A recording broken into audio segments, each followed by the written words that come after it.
It's the USL Championships version of Sunday Night Football here on the Delaware River in beautiful Chester, Pennsylvania, as Brendan Burke and the Bethlehem Steel Football Club look to get back on the winning track against Nikola Popovic and the Ottawa Fury Football Club here on a fantastic Sunday evening. Tyler Terrence along with the ex-German pro Devin Kerr, glad to have you with us. And Devin, while both of these teams are currently sitting in 9th and 10th place respectively in Ottawa and Bethlehem, they're coming into this game in very different form. Bethlehem have been stumbling as of late. Ottawa Fury, meanwhile, unbeaten in their last 3. They've looked great doing it too. And going forward is the big thing. On the defensive side of things, they've been slipping a bit, but offensively really starting to tick. Nikola Popovic will be happy with his squad's effort. It's turned into a front 4 or 5 at times when they go in transition. Bethlehem Steel have got to stop the bleeding. They have struggled as of late, and versus teams that are sitting below them in the playoff line, they look to get back on track tonight. And one person they're looking to help stop the bleeding is Michi Galini. He's been terrific so far. He just got rewarded with a contract with the Philadelphia Union, and he's just been electric when he's been given the opportunity. That's all about hard work ethic. That's all it is. He's put together solid performances, but Brendan Burke telling us that this guy is a machine in training. The 19-year-old out of the Democratic Republic of Congo has done a good job in isolated situations, but more importantly, he's done a good job recognizing the surroundings around him. This new system put in place by Ernst Tanner has proved quite fruitful with that relationship up top with Ferris, but it can't just be with Ferris. Has to be with Zach Zandy. Has to be with overlapping runs with Bizo. If they can continue that progression, he will start to make his way into the Union lineups. And on the other side for Ottawa Fury FC and under Nikola Popovic, Thomas Mayer-Giguère has been excellent along the back line, and he just continues to prove to be a very useful defender for this Ottawa club. Big-time beast in the middle of that back line. Plays on the left center back position next to Laparé. It's really nice, and with the rotation we've seen in the right center back just inside Carl Howarth, it's important that he's been that stout, and he really helps getting this offense going forward, which is interesting considering he is a center back, but likes to knock those long balls. His ability on the back line funneling over from 2018 has proved nice. Only 3 shutouts on the year, though, and they haven't done it in the past 4 games. This Ottawa side doesn't like to score goals, but they don't really like to give them up either. Bethlehem Steel, as Devin mentioned, have to stop the bleeding. It's Bethlehem Steel and Ottawa Fury when we come back.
Almost set for kickoff here in Talon Energy Stadium as Bethlehem Steel and Ottawa Fury Football Club. A battle of 10th and 9th place in the USL Championships Eastern Conference at the moment as Sergei Demyanchuk, our head referee, leads the boys out of the tunnel. We'll take a look at the starting 11s for both clubs, beginning with Brendan Burke and this Bethlehem Steel club. And Devin, is it fair to say this is probably the strongest Bethlehem lineup that we've seen over the past few weeks? Strongest and oldest, which is funny because the average age is still only 22.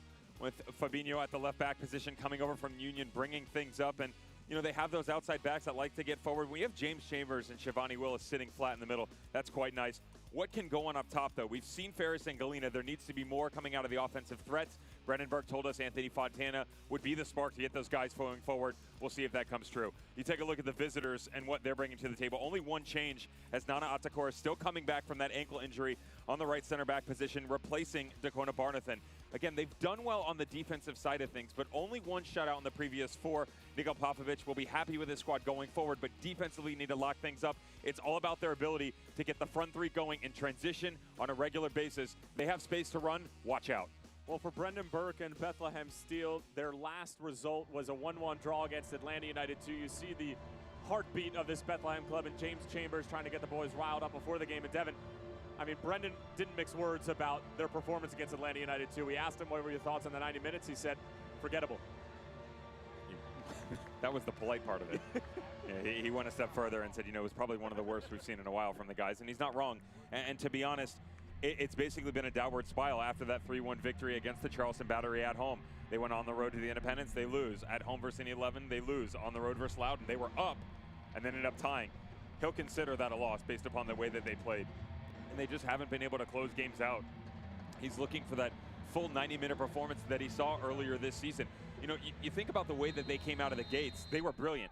Start to finish, front to back, they were great. And now they're letting the opponents impose their will a little bit. And that's not what Bethlehem Steel like to do. They like to stick to their system, make the opponent chase. Popovich on the other side of things for Ottawa Fury, what they've been capable of. He admitted last year when he came in 2018, he wanted to put the ball on the deck, much like Swope Park Rangers when he was at the helm, and play a bit. Wasn't able to do it with the personnel that he had. So they went a bit more direct. They've basically combined philosophies from 2018 and 2019, so where they can go in transition, they can play on the ground a little bit. But at the end of the day, the way that they are most successful is out in transition. It's quick turnarounds, 3-4 guys going as fast as possible because they can do it with the best of them. Well, we're officially underway from Talon Energy Stadium. Tyler Terrens along with the ex-German pro Devin Kerr. Glad to have you with us. And so fortunate you are able to take a little bit of time out of your Sunday evening to enjoy the beautiful game as Fabinho with a bit of a heavy touch. And it'll be an Ottawa throw-in right in front of Brendan Burke, the manager in his 4th season with Bethlehem. Carl Howarth will take it. He's actually leading the side in chances created at the outside back position. And somebody that Brendan Burke was very sure to tell us that he was all over the scouting report heading into this game. And Devin, you were talking to me about it before the broadcast and basically saying how with Howarth, it's not wild, reckless abandon, overlapping runs, but he loves to get involved in the attack. You have to understand his background as well, because this is a guy who played that attacking midfielder position. He played the striker up top. And when you make that transition back, you're used to playing, when you're up top, used to playing with your back to goal and having to do a lot more. That's not the case now. He can survey the entire field, and it's all in front of him. So his decision-making is much faster, and he can dictate the rate of play much quicker. However, he doesn't necessarily always have to get involved in the run of it. A lot of times, when you see systems like this, center backs will drop. Charlie Ward, you'll see, will drop right in between him, help in possession, and going forward to get the rate of play up. You'll see the outside backs play high. Bethlehem Steel do that a lot. That's not the case with Ottawa Fury. So Howarth more than capable of going in transition. However, he's very disciplined as well. Doesn't necessarily always push into the final third. Cristiano Francois trying to push into the final third. Very clever on the ball. As it taken away, James Chambers trying to settle it down for Brendan Burke's club. Farris on the turn. Using that big frame to his advantage. Such a strong, powerful player went on top of the ball as that one's knocked away by the Ottawa back line, but cut out by Jamoy Topi. Francois, excellent play to get out of trouble.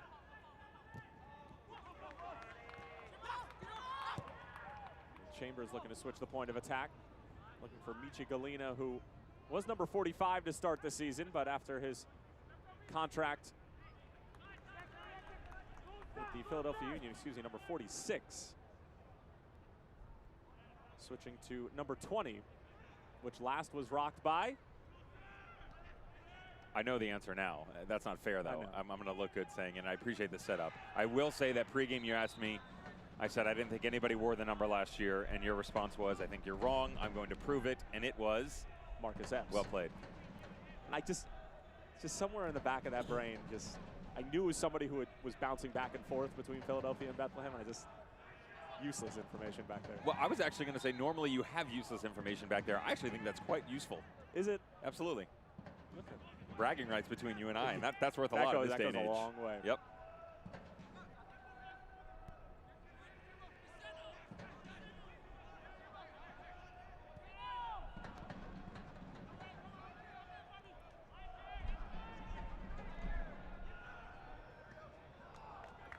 Opportunity there snuffed out by Callum Irving, the 26-year-old from Vancouver, in his third season with Ottawa.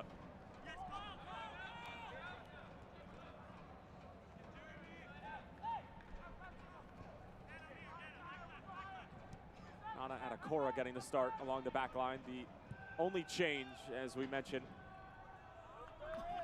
at the top of the broadcast for Nikola Popovic in their 2-1 win against North Carolina FC.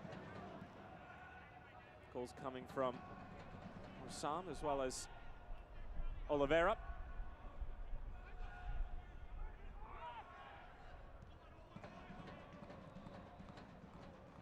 Touch along for Chambers. This pass is cut out though.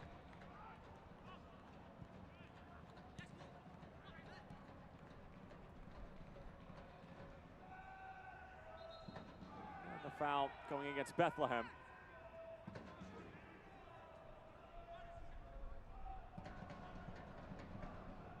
Devin, this Ottawa club now being the only team that lies outside of the United States, I don't think maybe gets as much recognition. They haven't exactly been world beaters within the Eastern Conference this year just yet, but they have been playing some solid football. They're unbeaten in their last 3. They have a great manager in Nikola Popovic at the helm in his second year, and as you and I have seen, when these coaches were coming from situations like a Swope Park Rangers, like a Bethlehem Steel, and then move into their own club, it takes about a year or 2 for them to really be able to settle in and impose what they want to do from a personnel, from a tactical standpoint. As Ottawa showing a bit of teeth, Carl Howarth can't escape from a sliding challenge from Fabinho. And that's really well done from the captain. Chambers finding Ferris. Michi Galina was barking for it over on the far side. And Bethlehem will have the throw-in. Depending on the time of when they come into that organization as well, it could take longer.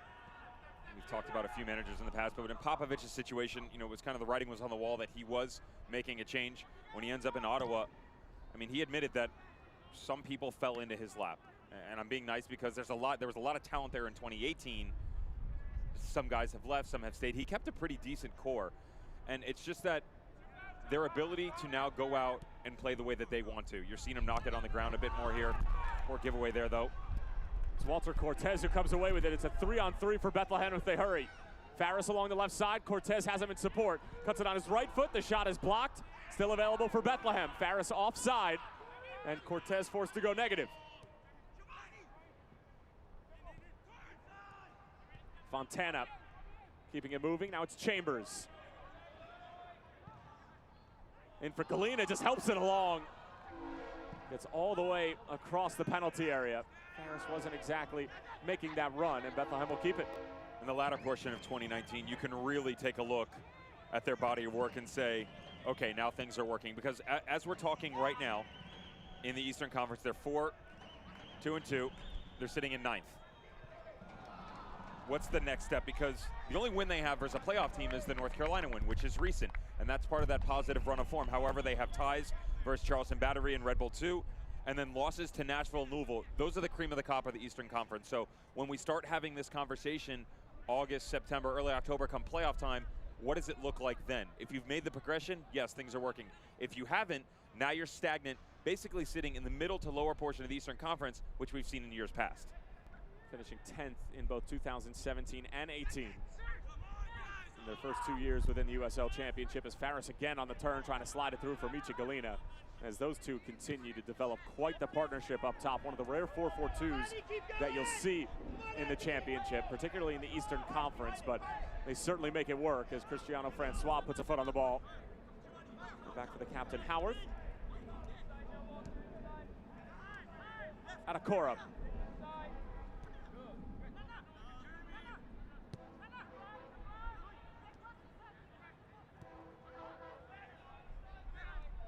Charlie Ward in support.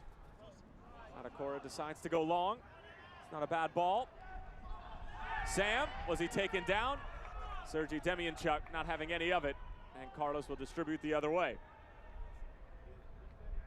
Challenge on this near side early on. There's the speed we talked about. There's nothing there, though. Some more salmon dropped over. The back line of Ofemu and Topi will be very active. A lot of speed in that front three. Kevin Oliveira, more Sam, and Cristiano Francois. Pretty much been the Sam and Francois show so far. Keep an eye on Kevin Oliveira. He tends to drift a little bit, and it causes a bit of confusion for the back line, especially when they sit in this very traditional 4-3-3 with the inverted 10s up top. Kevin Oliveira will stay at the top of your screen. The next thing you know, he's sitting right next to Cristiano Francois. It's a 2v1 at the bottom, difficult to handle. Jamoy Topi able to draw the foul as Kevin Oliveira is a little bit reckless heading into that challenge.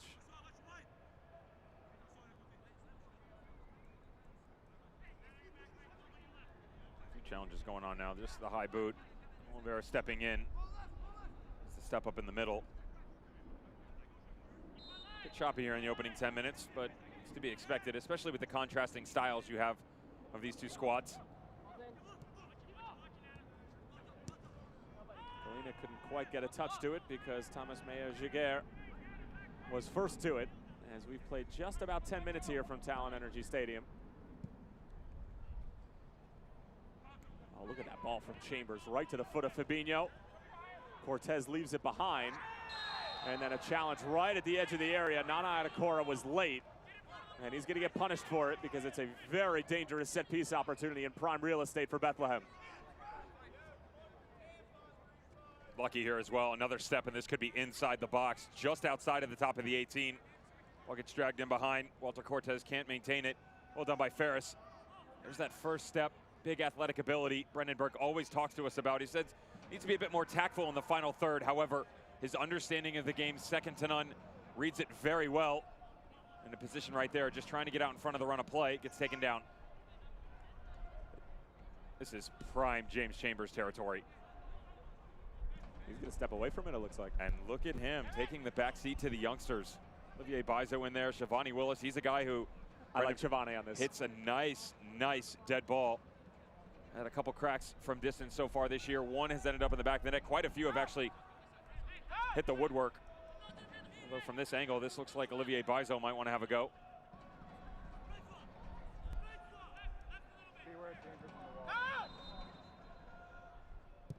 It's Bizo, and it's straight at Irving. Certainly had plenty of pace behind it, but a little bit too direct. It's a good thought. Can't get it up over the wall. Can't bend it around the wall.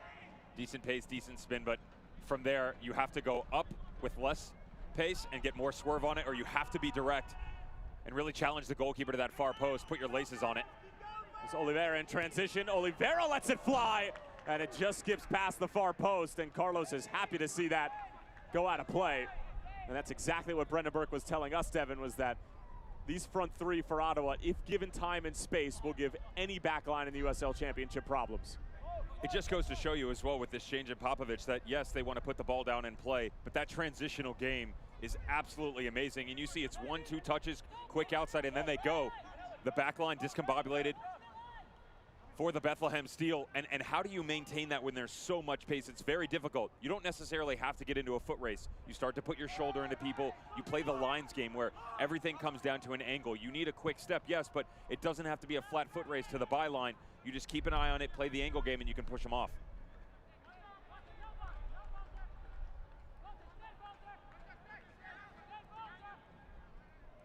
This Ottawa Fury Club, currently right now in the USL Championship with regards to attacking and defending.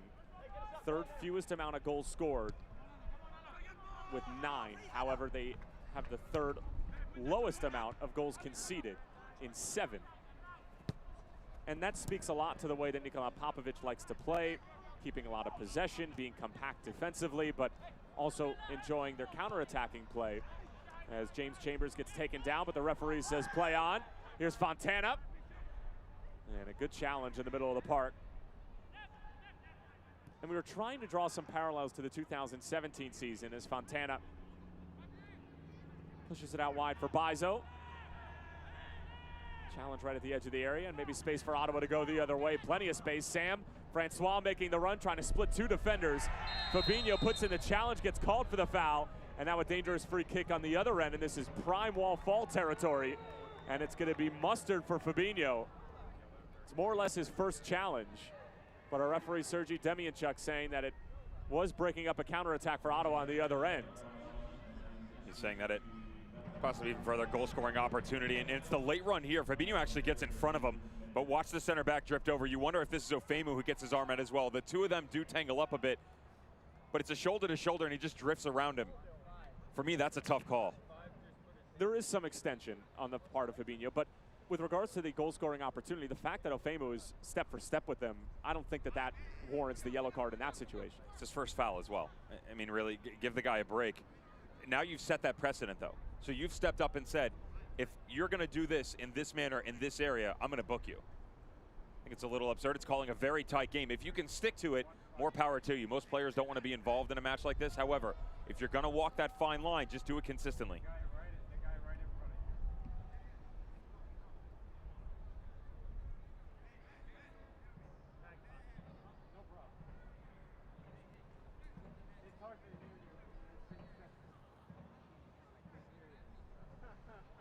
Our referee, for some reason, has to describe the rules of the game to the boys on the wall. Appreciate that, sir. Nobody's safe with you today.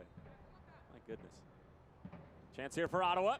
Free kick is not a bad one, and Carlos makes the save. Carl Howarth with a decent strike, but the young keeper up to the task. Similar to the chance on the opposite end. This is a bit better from what we saw out of Olivier Bizeau. Still challenges the goalkeeper, makes him slide a bit more on his end line, though not truly enough to test him.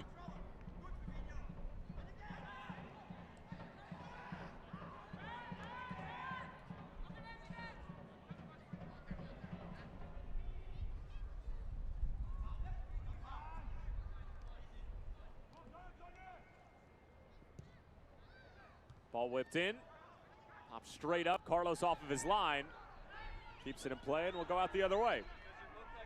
I haven't even talked about the offseason acquisition of Wallfall coming over from St. Louis FC. Anthony Pulis said that's one guy that got away from him. You know, he had a lot of opportunities, and unfortunately financially they just weren't able to keep him. Gives you an idea of the want. Likes of Wallfall in the middle of the field. A fielder who truly box to box. Guy who's really dangerous on set pieces. And just like you saw right there, so tactful on the ball with his deft first touch.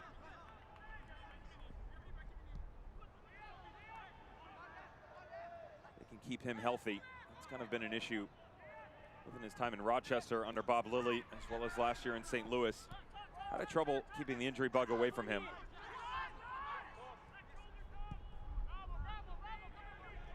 Good ball out wide from Shivani Willis for Olivier Bizeau. Now it's in for Fontana, who finds a nice little pocket of space. Galena takes the first time delivery. Here's Chambers on the first time, and it's held by Irving. More times than not, you'll see Chambers bury that into the back of the net. Still a difficult take. Pace on this ball, there's a little swerve to it as it comes in. Chambers trying to use the instep to find this near post. It gets away from him a bit. He's not trying to bring it across his body. He's trying to go near post. Callum Irving recognizes it the entire way. Excellent technique. Farris is offside. Ball coming in from Fabinho.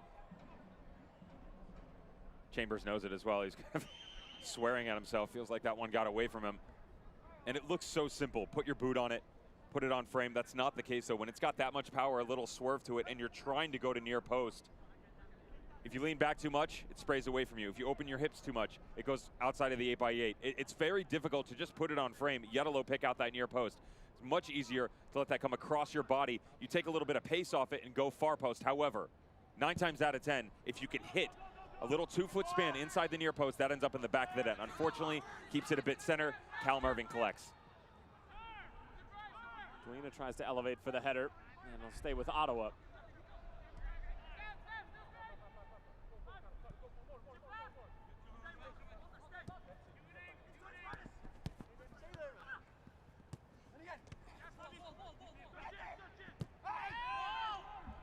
Challenge put in by Ottawa, but will play on. Farris with a couple of nice little stutter steps. Giovanni Willis lets the ball do the work, but a little bit too much work. And Francois comes away with it. Takes a mean deflection off Fabinho, but Ofemu has it covered. Or Sam providing the pressure for visitors from Canada. Good work out of pressure again from Bethlehem. All sorts of space out wide for Olivier Bizo. Numbers arriving for Bethlehem. Dangerous move here. Bizo gets to the outside. Olivier Bizo hits it right at Callum Irving. And Bethlehem applying all sorts of pressure in the 20th minute. Corner coming up for the steal. There's a few blue jerseys in the middle of the box here, but it's truly the only option he has. Great defensive work by Ottawa Fury to lock up all the passing lanes. He can't drop the ball anywhere, sits up nicely on the deflection, and why not? Sometimes just have a go at the goalkeeper, put a lot of power behind it. You'll find it in the back of the net. Not the case, so Callum Irving called to attention once again.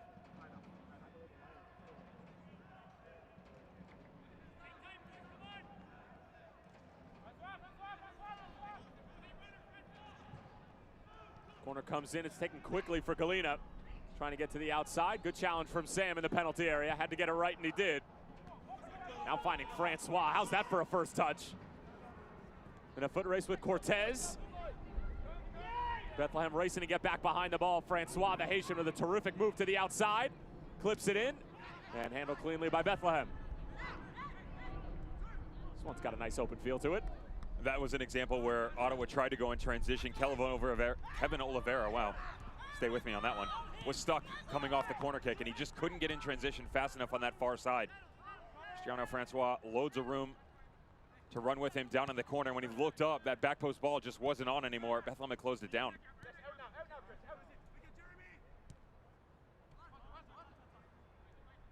Were you surprised that Wallfall didn't stay at St. Louis? No. He's a guy who, there's no right or wrong to this answer, by the way, but Anthony Pulis is very structured. It's a very fine line. He likes certain positions to play a specific way, and based upon the way things are running there, Wallfall didn't fit into that in his mind. Wallfall likes to express himself a bit more. When you look at the defensive duties he had to employ at St. Louis, I don't think he wanted any part of that. He was a guy who, under Bob Lilly in Rochester, was probably one of the few that could kind of wander on the field a bit. I'm not saying he didn't play defense. He just didn't track back as much as other managers would like him to. And when you look at the Anthony Pulis system, that's where it was. You come into Ottawa, again, he has to get back. But when you've got four guys behind the ball and you have Charlie Ward who steps in, now you're at 5, your outside mids can get back, you're at 6, 7. He can kind of go for a walkabout in the middle of the field. He can help out transitionally and play a high press, but also basically sit just outside of the 18 in between the center circle and be happy. I understand that. Again, there's no right or wrong, just maybe a conflict of interest between the two. I mean, it's obviously early in the season, but over the past 3 or 4 years, I think it's fair to say he was the most effective under Bob Lilly. And when you have the likes of Canardo Forbes and the style that they're playing, like you mentioned, where he can just go box to box, I think he was asked to do a bit more in St. Louis, like you were talking about. But definitely a solid pickup for Nikola Popovic in the offseason. And he was a late signing as well.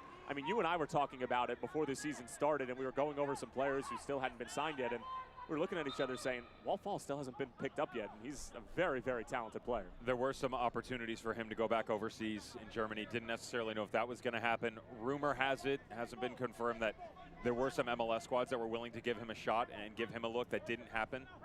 I can understand it based upon his injury-ridden season in 2018. All the talent is there. Just can he keep himself healthy? And that's kind of been the issue over the past few years. If he can consistently stay healthy, he always brings top form. And it gives you everything. He's got the height, the vision. Is he that midfielder that can help you defensively? That's all based upon your system. It fits in Ottawa, and that's the most important thing for Popovic. Francois bringing it down. Gets a touch to it, but Ofemu is there.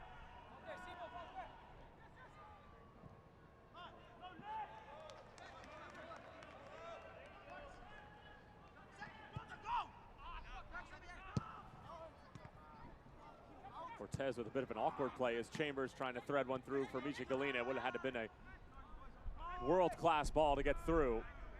Now here is Wallfall, the German. Trying to curl one with the outside of the foot perfectly for Oliveira. Was Was he fouled by Topi? Sergei Demianchuk says no. Oliveira not too happy about it.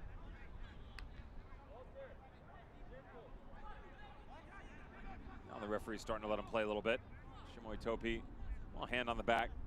Not much to it though.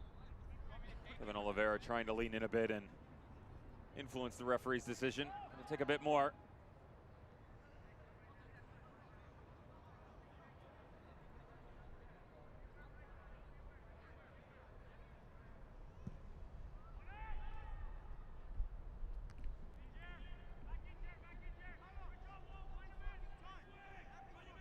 Fifth minute here at Talon Energy Stadium. Tyler Terrence along with the ex-German pro Devin Kerr. Glad to have you with us. 3 points up for grab in the USL Championships Eastern Conference between Bethlehem and Ottawa Fury, currently sitting in 10th and 9th place respectively. Cortez lines it up on the first time, and it's held on to by Callum Irving. Free-flowing for sure this match is. There's Michi Galina, and rewarded with a contract recently. Getting down in, difficult ball to take. Well done to get it there, though. It's a great ball from Galina. It's very, I mean, the only spot you can put it. The back post run trailing, and Howarth has to now turn, change his momentum, and explode going forward with Walter Cortez. But as an attacker, when that ball's that high, to have the form to bring that down and get a solid strike on goal with your laces, borderline impossible. I think Danny Alves would beg to differ. 1 out of a million. Yeah. Odds are in your favor, right? Forever in your favor. Here's Francois. Man, that's a rare miscue from him of that caliber. Hand of apology to Morsam. Now it's the other way for Bethlehem. Foot race between Faris and Atakora. Faris pulls it wide. He had Atakora beat. He had Irving beat, but couldn't put it on frame. Faris has to start closing out these opportunities, especially when Ottawa is this exposed. There's the center back, Atakora, still coming back from that ankle injury, struggling to keep up with Faris. Transitional play from both squads seem to be at the forefront of the thought process right now. And it's funny, they're doing everything right. It's 80-85% into those thoughts, and it's the miscue by Francois on one end, the poor strike by Faris on the other. 26 minutes in, some pretty decent looks so far. I mean, if Howarth is caught up as well as Gagnon Laparé, and it's a foot race between Galina and those two center backs from Ottawa, advantage to Bethlehem all day, right? Game over. It's not going to happen. And you know, it's interesting when you talk to coaches tactically about what they're looking at. I could have told you coming into this game that Laparé was probably a focal point they'd go after. Very talented, but he does not possess the speed to keep up with the guys that are up front. And Brendan Burke recognized that as well. He'll understand exactly what's going to be put in. Laparé's been the regular starter at left back, rotates into the midfield a little bit, but basically their left back, their right back, and one of the center backs have been consistent for the past 4 matches. So he knew what the matchup was going to be. The wild card was Atakora. Who was going to step in there? Was it going to be Barnathan? Not the case. Barnathan has a bit more pace, but Atakora has that big bruising body that can knock guys off the ball. But the pace seems to be the focal point right now. Faris exploiting it. Ball fall, exploiting the space on the near side.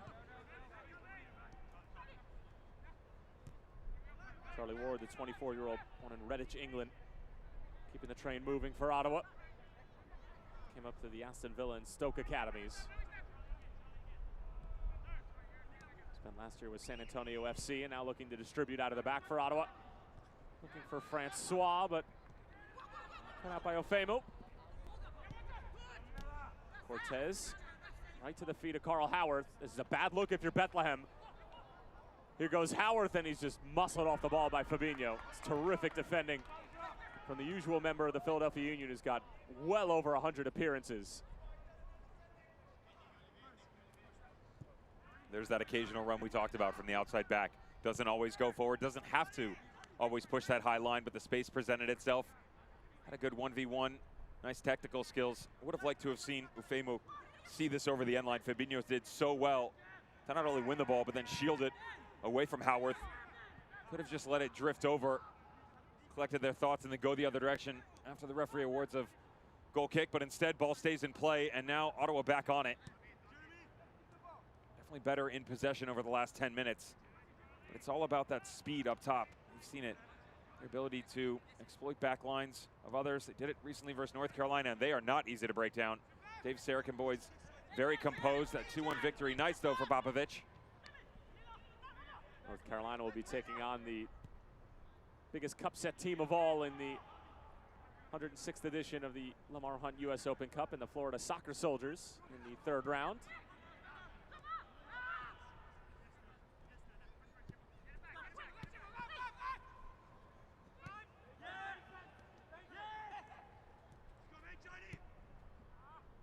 Our producer Aba Ponte believing that Soccer Soldiers are going to come away victorious in that game. Devin. Well, I heard his scoreline as well, and I'll just say this to him. I'm not going to say who's going to win the game. I'm going to tell him there's going to be more than one goal in that match. Are they all scored by one team?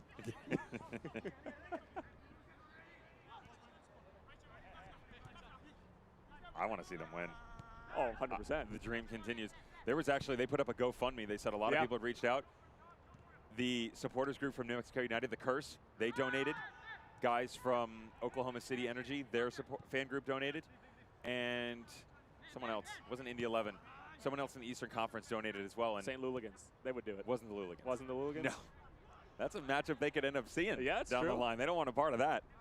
St. Louis barely escaping the Des Moines Menace in what finished with 19 players on the field. But that's really cool to see in Open Cup time where everybody's still a fan. You know, regardless of if you're playing or you're within an organization, everybody still wants to see the Cinderella runs. What a Soccer Soldiers. Definitely in the talking point right now, though a boatload of work to do as they go on the road to face North Carolina FC. That is going to be difficult, and that's putting it politely. And only one other amateur team remaining, and it's Orange County. Not Brady Cloutier's side. FC. FC. FC. They'll take on Eric Winalda and Las Vegas Lights. You like FC in that? I do like FC in that. No matter how good Vegas is at home, I have this feeling, that little tingle on the back of your head. Yeah? I don't know. You just a little chilly? Haven't had enough water today, so. Water. A little shaky. The night is young. Chris Manella finding Howarth, but Fabinho cut it out. Ball's got to be driven with pace down in the corner. Hit a little backspin on it, but put your laces on it. Howard takes one touch and he's in. Those are the little things that start to separate the good teams from the great, where the look is there and the execution is just a tiny bit off, because what you see is knocks a long ball down in, good closure by Fabinho. That's not the case. There's a load of space to play with. They just can't get it down there fast enough. Well, Chambers thought that Anthony Fontana was going to be making that run into space, and to be quite honest, if he had continued it, he probably would have been in 1v1 with Callum Irving. But a little bit of miscommunication as Ottawa with a lot of possession now and continuing to drive at this young Bethlehem Steel side. Here's Laparé, lays it off for Fall. Wow, that's a great ball out for Howard first time. Howard drives it across, and it's Francois. Flag stays down, Ottawa goes up. It's a beautiful goal from Ottawa Fury on the road, and it's Cristiano Francois who gives them their 1-goal lead. There's the combination of possession and precision, all with space out in front of them. And they basically condensed this field into a 35-yard span. Watch the ball by Walt fall. Outside of the foot, down in the corner. 2 touches by Howarth, 1 into the back of the net for Francois up top. That's 4. That covers about 40 yards of ground the entire time. Bethlehem Steel chasing back. You can do nothing on the backside for Bizo. Francois had tucked himself in, just buries it into the back of the net. That is a beautiful team goal. Second goal this season for Francois. It's the 3rd assist, which now is a team lead for Nikola Popovic. And Cristiano Francois, who of course spent a couple of years with the Rochester Rhinos, actually came over to the United States after the earthquake in Haiti in 2010. He was practicing on the pitch when that 7-point earthquake on the Richter scale shattered Port-au-Prince, the capital of Haiti. Cabaret, Cristiano Francois' hometown, not nearly as devastated as the capital, but came over to the United States simply for the beautiful game. Was able to land at prep school powerhouse in New Jersey, St. Benedict's, which is consistently ranked in the top 10 in the country every single year. Came up through the Players Development Academy and PDA in the New Jersey area as well. Played a couple of years at Maryland, came off the bench, but then decided to pursue a professional career. And when he was under the tutelage of Bob Lilly, and very rarely will Bob give credit on the offensive side of the ball, said Francois possesses that escapability that you need in tight quarters sometimes. But the goal he just scored a few moments ago, no escaping that one.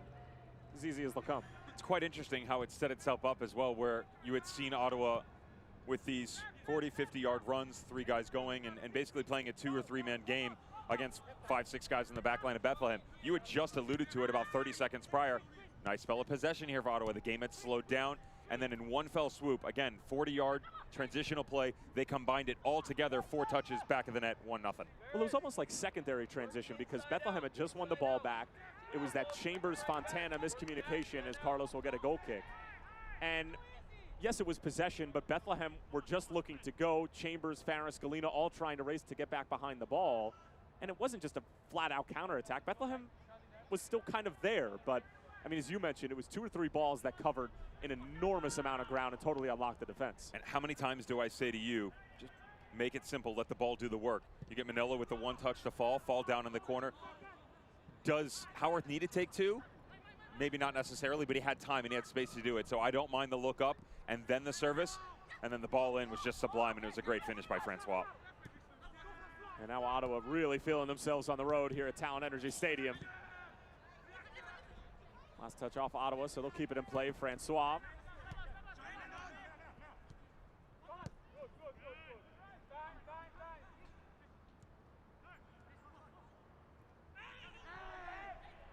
Foul from Chambers.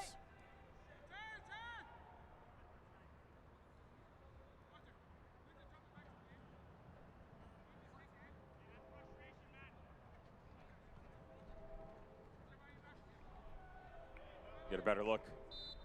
Transition play, everything brought down into this tight-knit quarters. So efficient on the ball. Chris Manila, wall fall, Carl Howarth, Cristiano Francois, the 4-man game, all having a bit of fun. Bethlehem steals half and still starting to enjoy their party here in the first half. They've definitely had the better run of play. Farris had something to say about it. Saw the look by Ichi Galena. Where is Anthony Fontana in this? He seemed to be the one that Brendan Burke felt like could really help boost these guys in the offensive third. That hasn't been the case. Bethlehem Steel laying chase a little bit here towards the latter portion of the first half.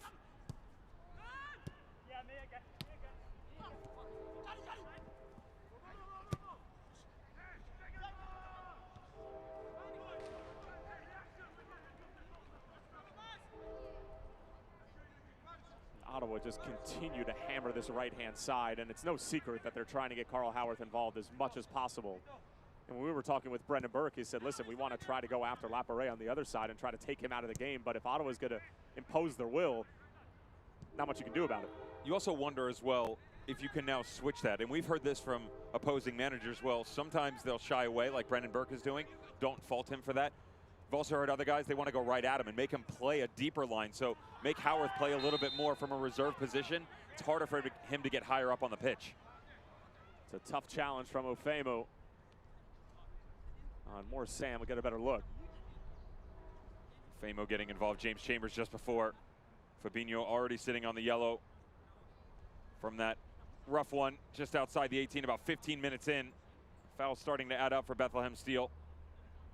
Timmy and Chuck will definitely give probably one stern talking to. A lot of times with referees, you'll see him bring the captain over and say, I've had enough. Don't care who it is, next one up. Ends up in the book.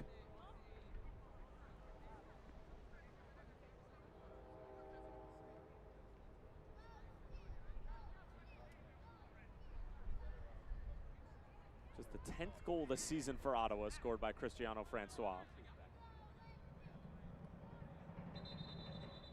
Now with a +3 goal differential, only conceding 7. Very difficult team to break down. I'll tell you what, if they get into the postseason this year, I would be concerned if I'm the opposition. When they're playing like this, yes. This is some of the better run of play consistently over the course of an entire half that we've seen. And it was probably shaky for the opening 10 minutes, but you could say that with a lot of teams. I mean, that pretty much happens in every match. But since then, Have they truly been overly threatened? There's been some glimpses here and there, like one-offs, half chances at best. We saw Michi Galina on that far side where the tackle ball jumped up and has to go on the near post. Callum Irving has it covered. But no all-out dominant possessions by Bethlehem Steel. No beautiful looks in front of the goal. It's just been kind of blasé. So if they can continue this up, and this is that movement that Popovich has talked to us about, can he get them to play but also possess that tactical ability to go quickly? That's when they become the most dangerous. And it's scary too, because other teams aren't really sure what look they're going to get.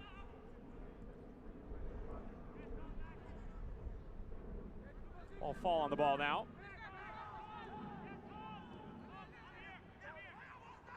Knocking on the door of halftime here in Chester, Pennsylvania. Cristiano Francois with the lone goal in this one. And it came about 7 minutes ago in the 32nd. Good challenge from Fall. And here comes Ottawa on the other end. This is where they really can hurt you. Oliveira on the turn. Here's Howarth. Sam, back for Howarth. Great first touch. Carl Howard trying to get it onto his left. It'll fall nicely for him. And Carlos makes the save.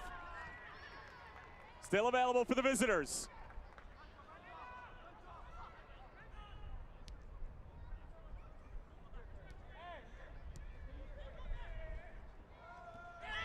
The strength from Oliveira. Michi Galina with some aggressive play.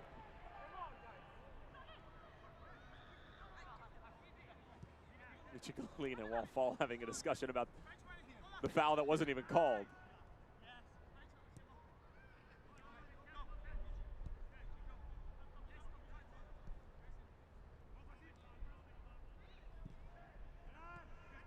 Manella wants to go back for Charlie Ward, who plays that extremely deep-lying number 6 that'll sometimes split the center backs, and he just plays that quarterback role, spraying balls any which way.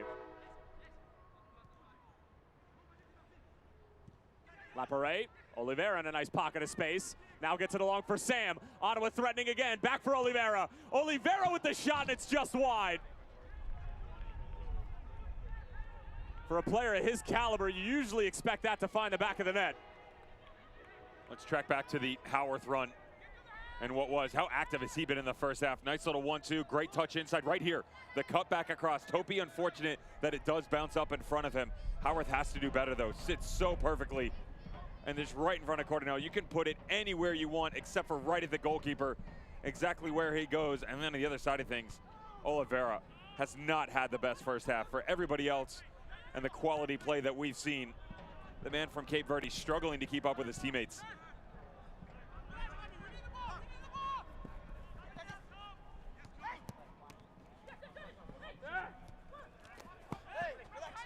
Aggressive play from Farris. Ball stays in play. Closed down quickly by Francois. Here's the Oliveira. Everything's about these triangles they've created, the 1- and 2-man games. From the penalty mark, got to put it on frame. Have to. I would much rather you see it go right at the goalkeeper like we saw from Howarth than completely miss the frame. It's just inexcusable from there. Great build up, but you have to finish things off. Great look from more Sam. Unselfish, too. I mean, that's an all-and-out number 9. A guy who plays with the ball in front of him, and he likes to go it alone. And to have the understanding and trust his teammate that the space that he had just left is going to be occupied in behind, puts it on a platter for him. Again, just can't finish it off. Steel Army trying to play their part and perhaps spur their side onto an equalizer before we head to the dressing rooms.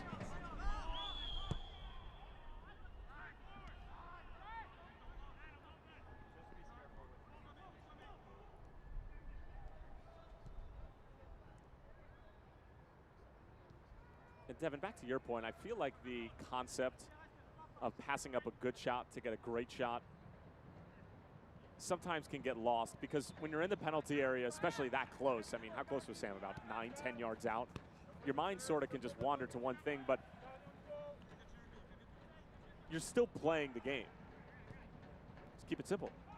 I mean, it's very simple, and I'm sure it's something that is taught at younger levels, but at the same time, you still find a lot at any level where guys will take a shot and there's somebody who's trailing, there's somebody who's making a run at the back post, and the ball just won't find their feet. Get to that in a moment as Wall-Fall threads the needle for Sam, but Carlos is off of his line. It's interesting within the USL Championship as well. Currently involved in looking at two teams that are going to be on Wednesday Night Soccer in the likes of Birmingham Legion and Nashville, tutelage under Gary Smith. Birmingham Legion, they haven't been able to score a lot of goals this year either. They only have one from outside the box. And the goals that they are scoring, there are a lot of kind of mishaps, to be honest. They're not necessarily going and beating a lot of teams. I mean, by mishaps, do you mean Chandler Hoffman penalties? Putting it politely. Daniel Johnson has the lone goal in the 2-2 tie versus Memphis. Had a strike from about 30 yards out. Outside of that, it's kind of going against. It's with what you're talking about, where they're playing the balls and they're trying to play simple, but it's almost too much to where they're getting down in. That ball by Sam, for instance, it gets knocked back to Oliveira, and instead of Oliveira hitting it, he'll then take another touch and play it to someone else, and then play it to someone else. And it turns out being 5 balls in the span of a 15-yard radius within the 18, and no one ever even gets a shot off. That's what you're seeing a lot right now, where there's too much thought process. So it's just, like you said, keep it simple. Sam to the byline, knock it back, finish it off. I think a great example of what we saw last night in the Saturday night slate was Phoenix Rising against Las Vegas Lights FC. The first goal from Kevon Lambert, little dummy from Adam John in the penalty area, and Lambert just tucks it away. It was very unselfish play from John, because if he had taken a touch, it probably would have blown up the whole play and they wouldn't have gotten the goal. Phoenix on their way to a 4-0 win and have actually jumped into 3rd place as Chambers keeps this one low. Cortez jousting with Oliveira, and it's going to go the other way. We just have 1 minute of stoppage time. And we're about halfway through it.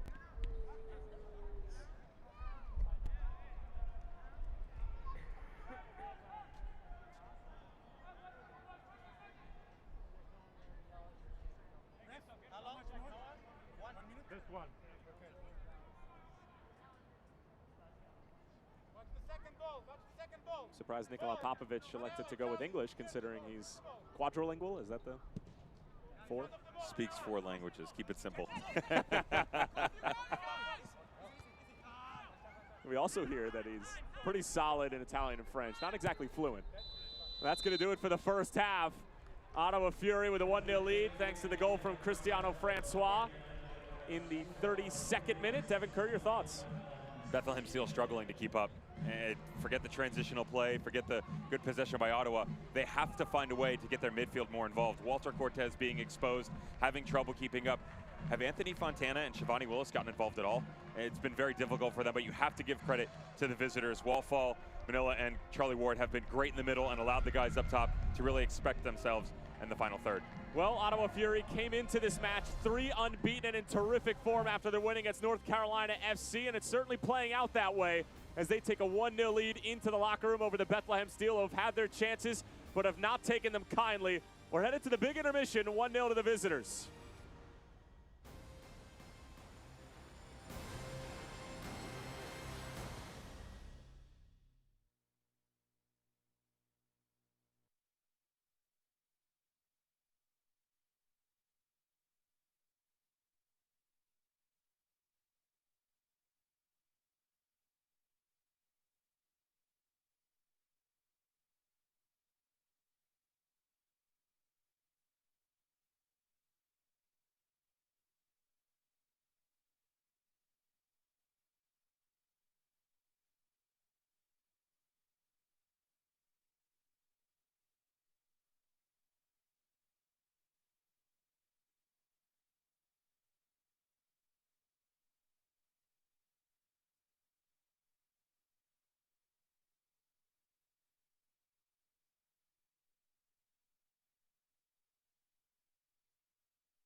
back at Talon Energy Stadium right along the Delaware River. Beautiful night for some football. One goal has been scored, and it was by the team who hails from Canada, courtesy of Cristiano Francois, the Haitian, off a beautiful move from Nikola Popovic's bunch. We'll step aside one more time and take a look at the best from the USL Championships, week number 10.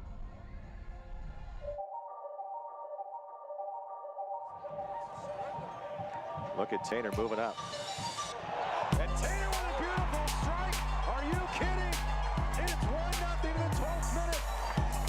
What can you say about a center back who has... It's loud, and what a rip from Connor Presley. Oh, how's that for an equalizer? And he decided just to reach his leg out there and see what he could do. Now North Carolina with a chance. Now a shot by Miller! Stephen Miller with the strike inside the 18, ties this game up at 1 in the 66th minute. Fleming's early ball in. John on the first time! Oh, that is clinical from Adam John! Oh, look at Fleming's at Picaro, just toying with RGV.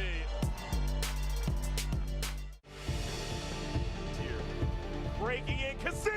Oh, what a save by Matt Pickens! Got a run from distance, And it's a goal! with the left and in. And what a save for Van Ogle! Here's a chance for Kasim, who puts it in!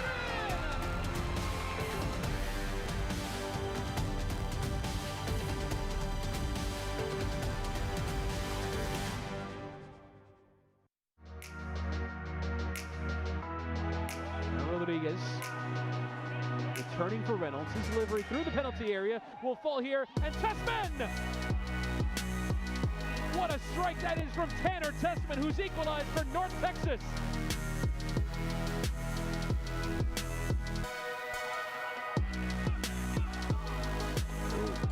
Sweet footwork. Gallardo, the attack and the blast and a goal!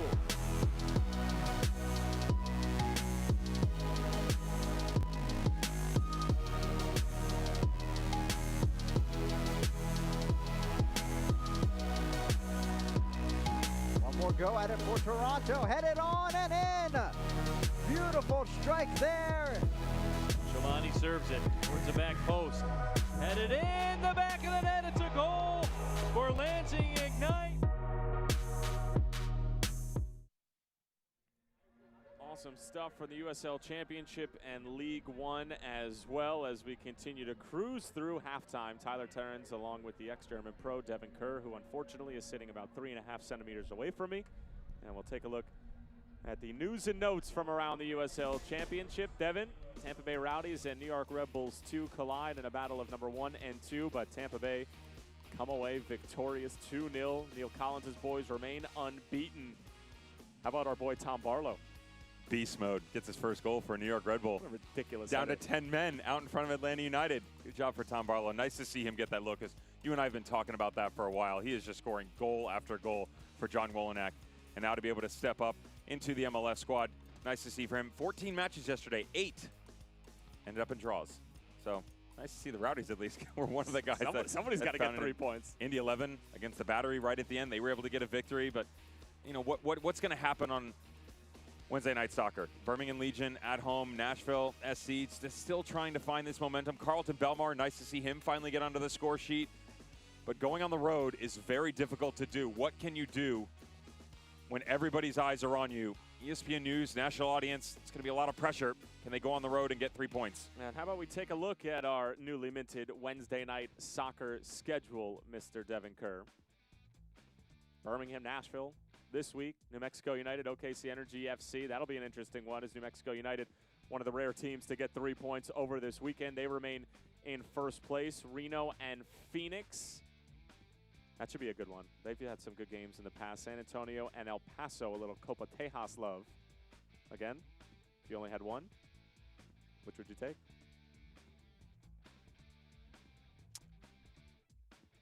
I'm going to go with Reno Phoenix. No, don't worry. We have all break. You know, you can take as long as you want the whole Give kick me for a you. second then. I'll have Reno and Phoenix on June 18th, Alex. Correct. Thank you. You get a couple pennies. Trebek. Scores from around the USL Championship. Devin more or less spoiled it all for you at home and basically told you that everybody tied with the exception of a few teams. Indy 11, Tampa Bay, Hartford Athletic. First USL Championship win. Today. Little golf clap. Very well done. The Fighting Jimmy Nielsen White Pumas. The Fighting Jimmy Nielsen's finally on the road, mind you. How nice is that to see? They've yet to win at Rentschler. Oh, that's rough. Their U.S. Open Cup win came at Al Marzouk Field. They're waiting till their own stadium actually opens later on this year. The Fighting Jimmy Nielsens are going to make a deep run in this U.S. Open Cup. You mark my words. Do yourself a favor. Go watch the Louisville-St. Louis game. There are no goals. No goals, but it is one of the best matches you will see this year so far. All right, so while you're doing that, we'll step aside yet again. Ottawa with a 1-0 lead over Bethlehem. When we come back, second half kickoff and a look at what went down in the first half. Don't go anywhere.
Almost ready for the second half here on the Delaware River. Cristiano Francois with the lone difference in this one between two sides who are currently sitting in 9th and 10th respectively between Ottawa and the Bethlehem Steel. Tyler Terrence along with the former German pro Devin Kerr. Glad to have you with us, and we'll take a look at the half that was here in Chester, Pennsylvania at Talon Energy Stadium. And Mr. Devin Kerr, early on, you thought that Bethlehem were probably going to break through. They shelled out a great lineup, probably the strongest and the most experienced lineup that we've seen in the past few games, but most of their efforts were straight at Callum Irving, and he didn't have a ton to do. A lot of one-on-ones, a lot of athletic ability on display. Unfortunately, they couldn't close things out. This is the free kick effort by Olivier Bizo. Just not enough spin on it to challenge Irving. Again, you have to be more direct or try and bend it around the wall. He could do neither.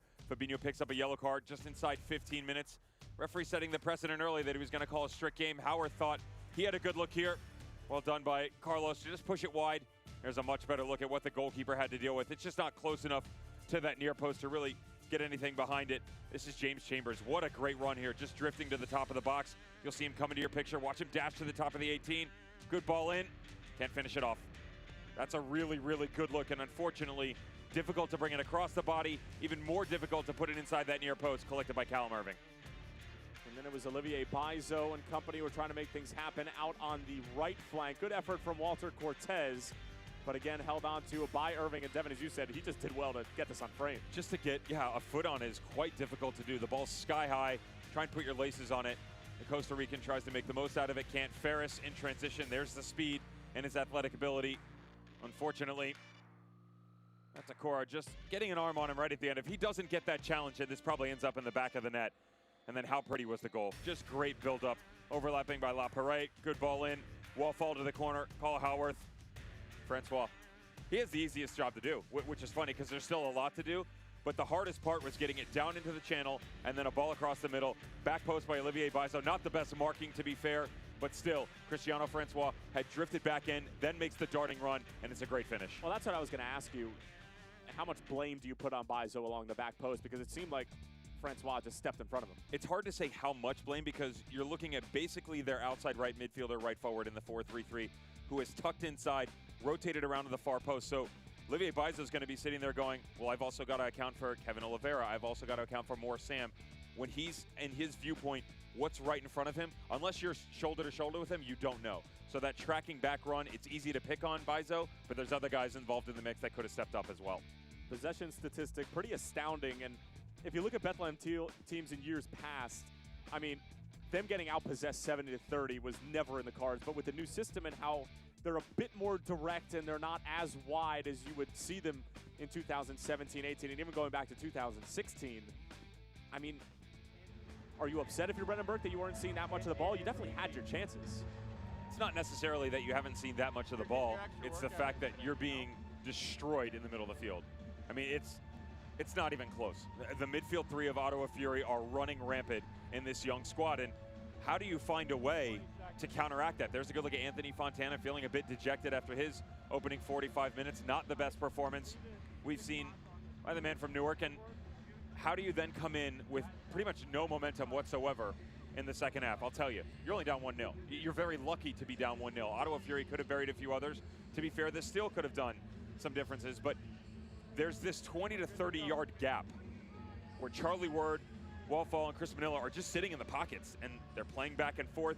Bethlehem starts to chase, and that's where everything opens up on the wings, which is exactly where Ottawa Fury want to be. So you need to condense yourself a bit more, and all goes back to what Brendan Burke says. In this new system, when we get it right, the sky is the limit.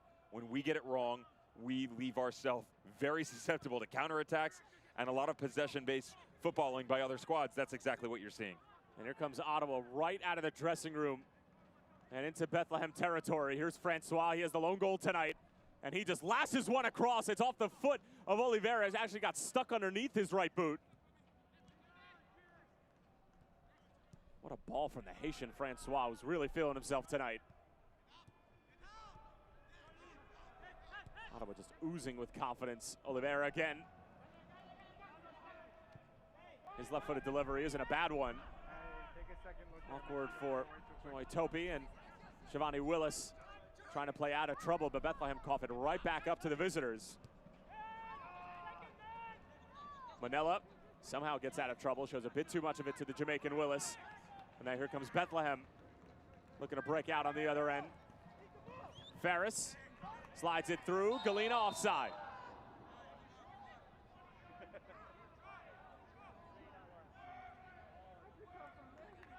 A good look at this. Great movement. Oh, there's the left foot. Yeah, you got to use both, buddy. Sorry, back post should be 2-0. Great movement by Francois on the far touchline, and then going the other direction. That's part of the system where when James Chambers is a bit high, it's really hard to utilize the space that's out in front. James Chambers drifted to the near touchline. This should be a quick ball down into the channel, but he doesn't have the pace to get down in there and challenge the one-on-one foot race of La Parade on the left side. Interesting how Brendan Burke said that, you know, we feel like that side of the field is probably a good area we can go after. La Parade not necessarily known for playing a real high line. He's been very active in this match. They don't usually have this sort of balance. Usually it's Howarth on the right. La Parade sits a bit deeper. La Parade getting very involved with Kevin Oliveira on this near touchline. Oliveira gets stood up by Willis, who's starting to put a little bit more of his stamp on this game, at least on the defensive side of the ball. But Devin, you mentioned it right as we were going into halftime that Fontana and Willis, I mean, I can't remember calling their name combined more than 2 times. The problem for Shivani Willis is as well is he doesn't know what his role is. This is a guy who came in, they wanted him to play a 6'8" type role alongside James Chambers. Chambers would sit a bit, and Shivani Willis would have those looks here and there. They started to notice that when he was making those steps, he was reading the game quite well. So they gave him another opportunity. Let's push him a bit higher. It went well for about a game and a half, and now it's gone all sour. It's going backwards, and they don't really know where his next step is. The problem is it's not just him. There's been poor performances everywhere, but now that he's gone back to the 6, he's second-guessing himself. Do I play the high line? Do I sit next to James? He's not exactly sure what his role is, and when you start messing with the thought process of a player, he starts to lack confidence. That is not a good look. Ottawa not lacking confidence whatsoever at the moment.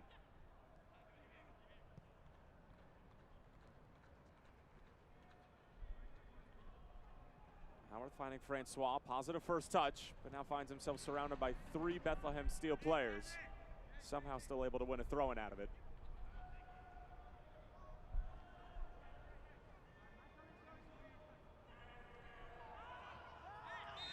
Well, Fall gets taken down by Fontana, and that's just more or less frustration boiling to the surface. While Fall barking at the youngster. That is the second time late in this half. Second time. It's definitely late. You can see Fall pops up right away and has to go, but that's more out of frustration. The adrenaline takes over. And then there was a shout by the technical staff of Ottawa Fury on the near touchline, said that is his second time this half. Our referee in the first handing out that card to Fabinho. A bit early, we felt. So they're just saying, again, if you want to do it, be consistent. How would Carl Howard feel right now? Distribution. Some activity on the back post. Something when it's so clustered like this. Get outside of the box. Get a different thought process. Don't just knock it in the mixer and go get it. Be different. Maybe not that different. Keep it in play, buddy. That cross as well as Kevin Oliveira's finish. I think we're going to have some highlight videos midweek for practice. They do that. That's what happens. I know. When you make moves like this and you get overexposed, they put together these Sports Center not top 10s where they're just, how was your weekend, bud? Keeps you in. It's a nice reality check. I feel like that's only, you're only going to show that after a win, right? Like just a good moment to laugh at yourself. Because if you lose, there's probably some other things that you needed to correct that are a bit more serious on the tactical side. Team building exercises, coming off a win. Pizza parties, that was a big one. Pizza party? I'm all about a pizza party. I would love a pizza party tonight. You want to have a pizza party? No, because you're going to watch Game of Thrones. You say that like I'm the only one in the world who's going to be doing that tonight. I'm going home to watch something much more interesting. What are you going to watch? Watching Nashville SC's last game. I've got to watch Nashville, and I have to watch Birmingham Legion. I haven't seen the fixtures from over the weekend, and I got work to do. Gary Smith owns the Iron Throne. Not quite. Some work to be done there. Love the pickup by Derek Jones coming out of Philadelphia Union organization. They just felt that he was heading in a different direction. That's politely put it. He wasn't making his way in a Jim Curtin squad anymore, and maybe his thoughts about the system that was in place and the role that they wanted him to play, they just weren't on the same page. That's the politically correct way to say it. But now an awesome opportunity. He goes into the Nashville SC program under Gary Smith, and a good chance for him to make a namesake for himself in the middle of that field. You want to bring it real full circle? How about Carlton Belmar getting his first goal in a Nashville uniform against his former club in Swope Park Rangers? Carlton Belmar was a huge piece of that 2017 Swope Park Rangers club that was managed by Nikola Popovic, the current manager of Ottawa Fury, where they got to the USL Cup. It's a circle. It always comes back around. Life's a circle. Truly amazing how everybody's intertwined. It's the biggest, smallest world. Oh.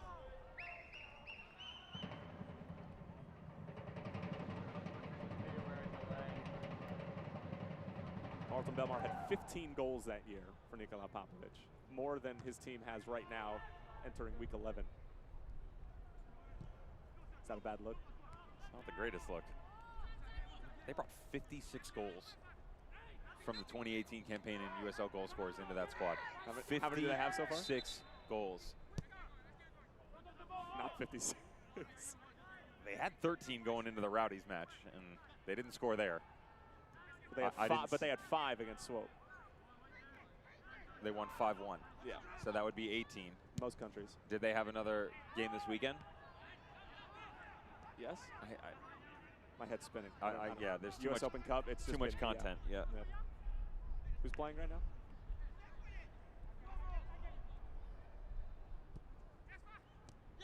Fontana.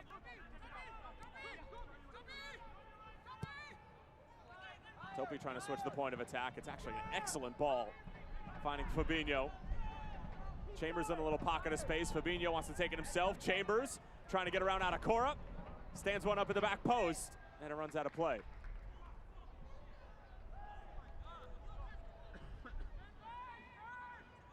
Better ball movement by the Bethlehem Steel coming out of the back. Big center backs going distribution this time. Much like the deflection we saw in the first half. The ball that's set up quite nicely for Galena. James Chambers, the benefactor this time around.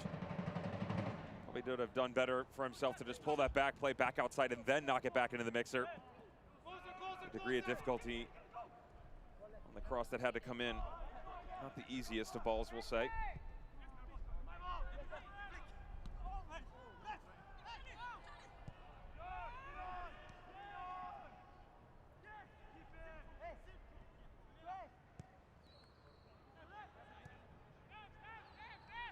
How about Meyer-Jaguar? Nothing to do. He's pretty much free from assignment. Tracking vertical runners and staying with the likes of Galena and Ferris. He's tracking vertical runners that are running away from his vicinity. Still tracking. I mean, they've definitely done their homework, Bethlehem Steel. They're staying away from him. They've attacked Nana Atakora, and they're trying to get onto that far right touchline. That's pretty much it. You've seen nothing for the most part at the likes of Carl Howarth, even when he's playing that high line. And Meyer-Jaguar, and that's why I want to see if can Bethlehem Steel figure this out on their own, the players on the pitch, and see, look, what we tried in the first half wasn't working. So yes, we need more midfield play, but why not go the opposite direction where instead of trying to shy away from Howarth, challenge him? Because if you push him back further, it makes his runs coming up that much more difficult to make. And yes, then maybe LaParade comes from the other side and he plays a higher line, but he's already involved in the run of play in general. And Brendan Burke said that they want that matchup. And the fact that it just hasn't worked out that way, you need to try something different.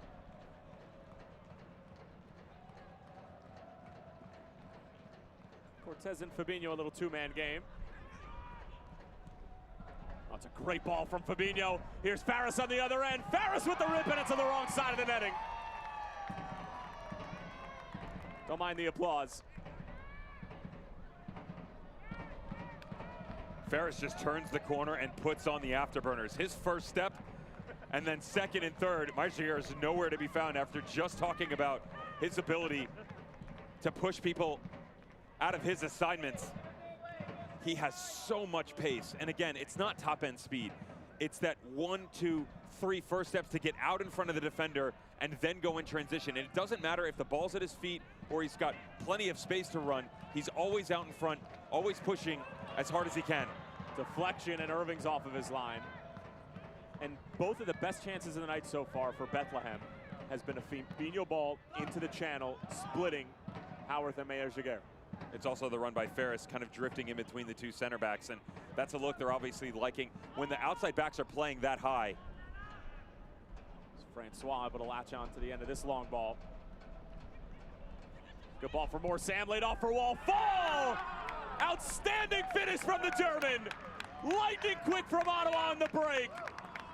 And it's 2-0 to the visitors. Exactly the same opportunity we saw in the opening 45 minutes for Bethlehem Steel that James Chambers was not able to finish off. Same thing, rotated down into the channel. Watch the touchdown here. All the way for Francois. Quick look up, first touch, and then brings it back across the body. Just waits for the trailing run, and there's the dummy, the leave. We saw it from Phoenix Rising last night. Great job, Aganaga left it there. This time around, more Sam leaves it, and that's the ability by a midfielder. You put your head down, hit it with your end step, lean over it a bit, and just a touch of English to pick at that near post and put him up 2-0. Now I'm going to make a comparison here, and I want you to stay with me on it, all right? Just in terms of the way they move about, their nationality being German. Tony Cruz. Easy. You know what I'm saying, though. It's similar. It's similar in certain areas. The talent level is Of course, obviously. far different. Obviously, but At times, it's similar. But that trailing run, the first time strike at the near post, that's, I mean, just box-to-box midfielder controlling the middle of the park. Cruz has a massive amount more of pace. Of course, of course. And his ability in one-on-ones to challenge guys, he's not afraid to run at someone. No. Wallfall doesn't technically do that. He will be more than happy to hold up possession, let someone else come back in like he's doing now, and then play it off. You go back to the runs by Ferris just before the goal. What you'll see here in that space that he's starting to find, the outside backs get really high. The center backs start to drift apart. That's that look we saw from Charlie Ward drifting back in. And with their ability to play a higher line, Ward hasn't had to be there because those runs haven't happened. But now he'll start to drift back a little bit like you're seeing right now. Ferris started to kind of find a gray area in between Atakora and Meyer-Jaguer, and that's the runs you saw in behind that Fabinho was starting to pick out.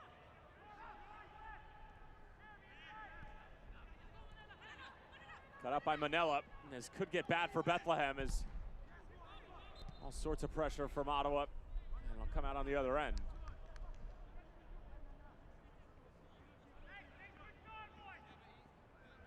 Second goal of the season for Wallfall. He's also got 2 assists. Still pretty young, Wallfall, only at 26 years of age. Farris trying to thread one through. Galena offside. That one was particularly close. Galena usually always sitting on that last defender. However, he might benefit from a step or two. He's certainly got the pace. That smaller stature, he can kind of duck in behind guys at time. There's Atakora trailing once again. Callum Irving looked like he might have been there. He's off. It's close, but he's off. About a step and a half. Really well done by the video crew to give you a much better look at how he's just pulled offside. The high line, Carl Howarth, bit of an offside trap. Very well done by the back four.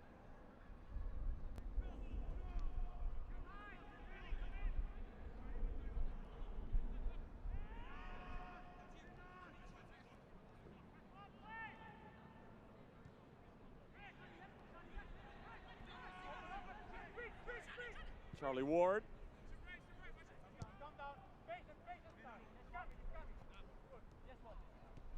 As Evan mentioned it before, the work from our crew has been nothing short of sensational. Producer Aba Ponte, director Juan Valenzuela, and of course our replay operator, the main man, Jake McCloskey.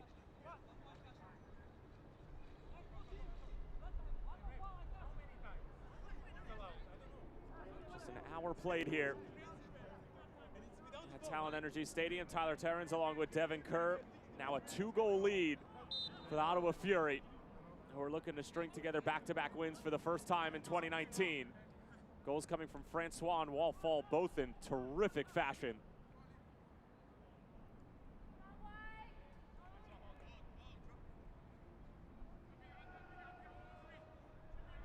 Howarth on top of the set piece. It's a ways away, but he's going to drive one in.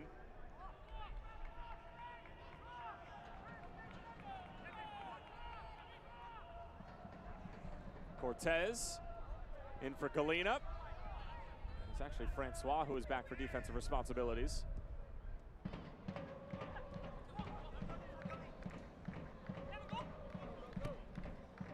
All trying to curl one in.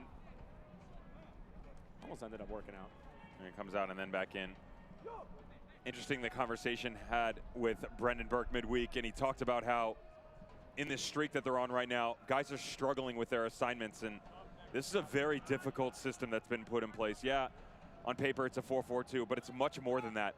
The way that everybody transitions from side to side, occupying multiple positions. Sub. It's quite difficult to track in. Basically, Chambers, Willis will sit inside, and Cortez and Fontana. In a traditional 4-4-2, they'll play out on the wing. That's not the case. They tuck in, but it allows your holding midfielders to step out. The guys on the inside can go with you as well. They can also tuck in between the forwards. And the next thing you know, Ferris and Michi Galina are on the touchline. And he said, we need to simplify things. We need to dumb it down a little bit here. That's nothing against the players, but we got away from what we were doing best, trying to explore the final third a bit more. We need to go the simplest route, and then we can have the conversation of being a bit more tactful.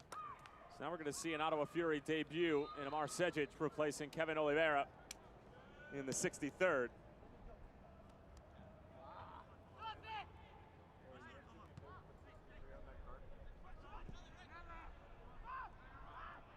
Devin mentioned throughout the first half that this was not the best performance we've seen from Kevin Oliveira, particularly in the finishing department, as he had one glaring opportunity from about 12 yards away.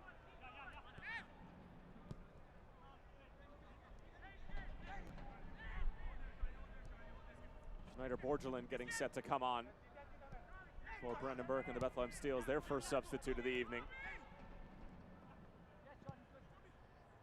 Topi going long. Flag stays down. Cortez puts in a decent challenge. It'll fall for Fontana. 19-year-old on the move. Fontana lays it off. Chambers. Savvy ball out wide for Galena, but the offside flag is up.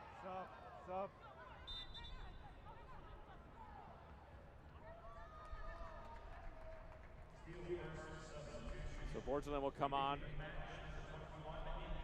and replace Fontana here in the 64th, and trying to inject a little bit more offensive firepower into the attacking third is Brendan Burke.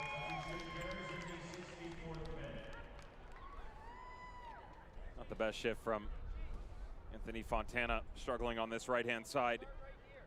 Again, these guys just really trying to figure out this entire system. Started off quite nicely at the start of 2019, and their form has faded. Though Brendan Burke has said that one of the major points in there is they've gone younger and younger every single year, and their average age does prove that when you take a look at their starting 11 and even the 18 they bring, whether home or away, that they are continuously setting the bar at the next level, and you can understand that. YSC Academy doing very well for themselves. However, it still doesn't do anything when you're in the 65th minute down 2-0. Someone has to step up, help you take control of the match.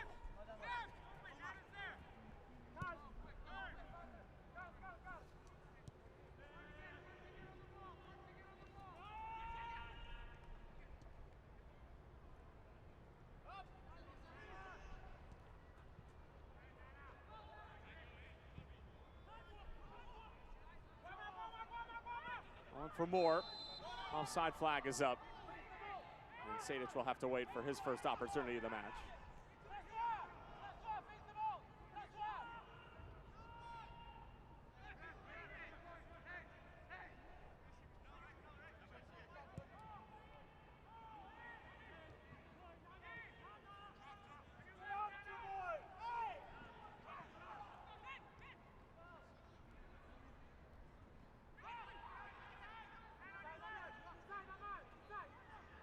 Fabinho. Farris now looking for an option. Ottawa defending beautifully, or at least for the moment. Fabinho again. Out wide for Cortez. Able to keep it in play, but Howarth cleans it up for the moment.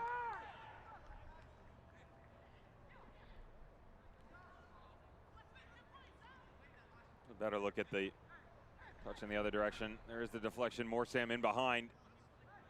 Sadich on the back post trying to collect. There's the 22-year-old from Berlin, Germany. How about his youthful upbringing? Derby City, Vitesse, and Real Salt Lake. Who's who of the country that you're in and their academies. Very well done. And going to play for Sasha over at Maryland Terrapins. 2018 national champions. Fourth time.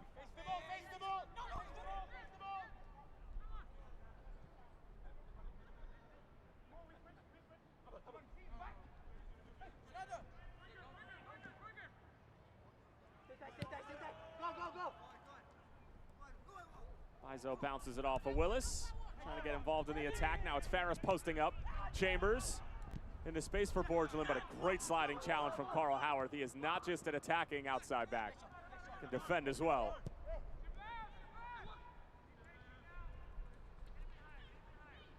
Can you call him the newcomer of the year, even though he's been around for seasons and seasons? The reason I say that is he's a newcomer at right back. No. No? All right. It's a good theory. Try again. Okay. We need to create a category just for him, the way he's playing. Dangerous ball in.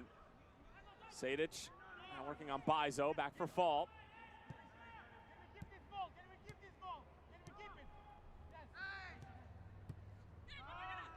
Beautiful. Don't even need to say anything. Nope. Well, now I do. Ottawa almost give it away. Lapare for fall.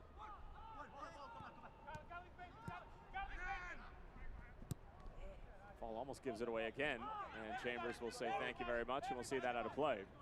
Quite nice to have this spell of possession in front of the manager as well, giving you the words of encouragement.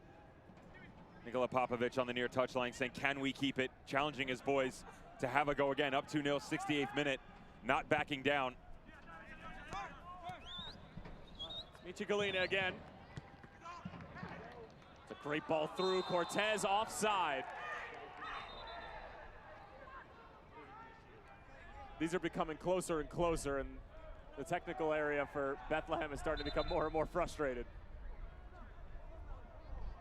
Well, the good news is we're seeing a better pep in their step coming into the offensive third. He's off. It's close. It's that slight hesitation you have to understand as Walter Cortez. The Costa Rican was almost null and void in the attack in the first half. This time, you step in between the two center backs. Just turn your head a bit. Slow your run up, bend it if you can, or come flat. Worst case scenario, you come flat and then jet down into the channel. Instead, the past 2 times, the trips down have come up empty-handed.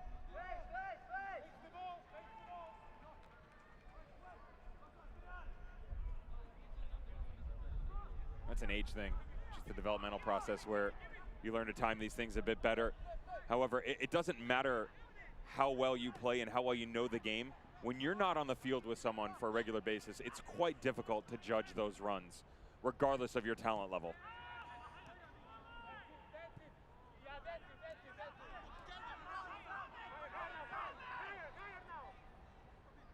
Here's Topi. Hit the lone goal in that 1-1 draw against Atlanta United 2 as Farris gets a shot to the face.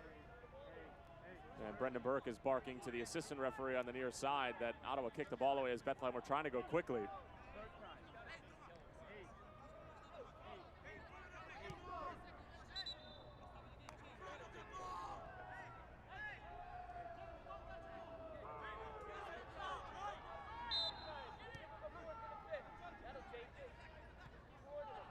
Patrick Bowie is getting set to come on. As Bizo just lashes one into Lapare. The effort from Chambers goes well wide. Now it's Fabinho. Just tries to scoop one over the top. Wasn't a bad idea whatsoever, but Ofemu was never going to be able to get there as we are into the final 20 minutes, and we're going to get a substitution. And it's going to be Patrick Bowie coming on and replacing Walter Cortez in the 71st. Bowie, of course, just 15 years of age from the Ivory Coast, was the youngest player ever in Bethlehem history to appear at 15 years and 3 months. First and second, forward first.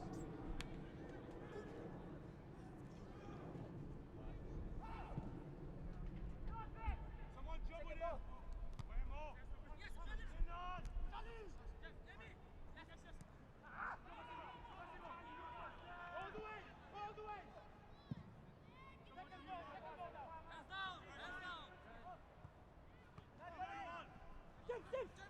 Chambers wins it. Galina.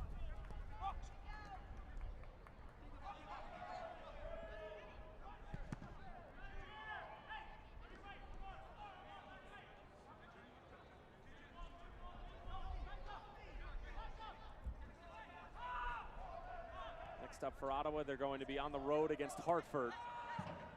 They'll be home against Charlotte, on the road against Pittsburgh, home against Memphis, as they flip-flop between traveling and the road. For what looks like to be 8 games.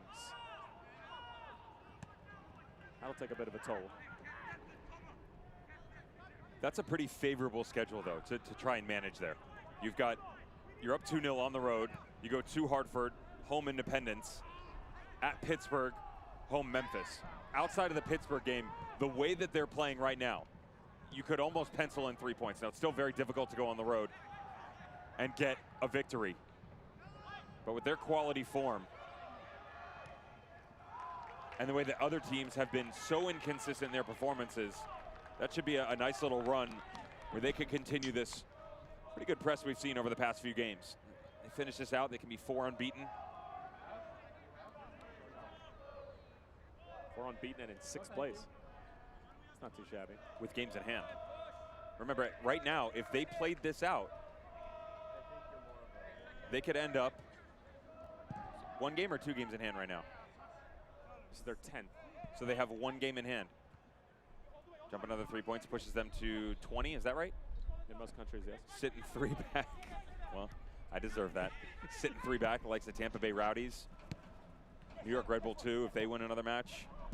Even Indy 11, if they win 2 in a row, they jump to 23 points. That's pretty good company to be in. Bethlehem win it back. They have numbers if they hurry. It's over for Chambers. He just dinks it across over Irving. Bowie challenged the header. It's won by Howarth and a corner kick coming up for the home side.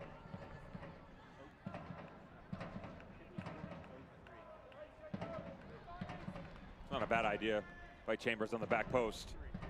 Patrick Bowie, 15 years of age, only standing 5'9" as well.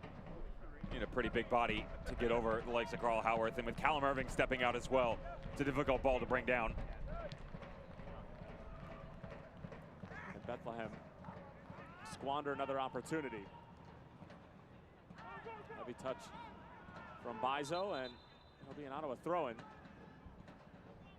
Meanwhile, if you look at the other side for Bethlehem in their upcoming schedule, absolutely brutal. Home against Louisville, on the road against Red Bulls 2, home against Nashville, home against St. Louis, home against Tampa Bay.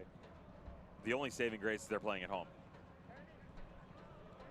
Still. Doesn't matter if you're in this kind of form, though. That is not a good run to have to deal with. And you're also approaching mid-season.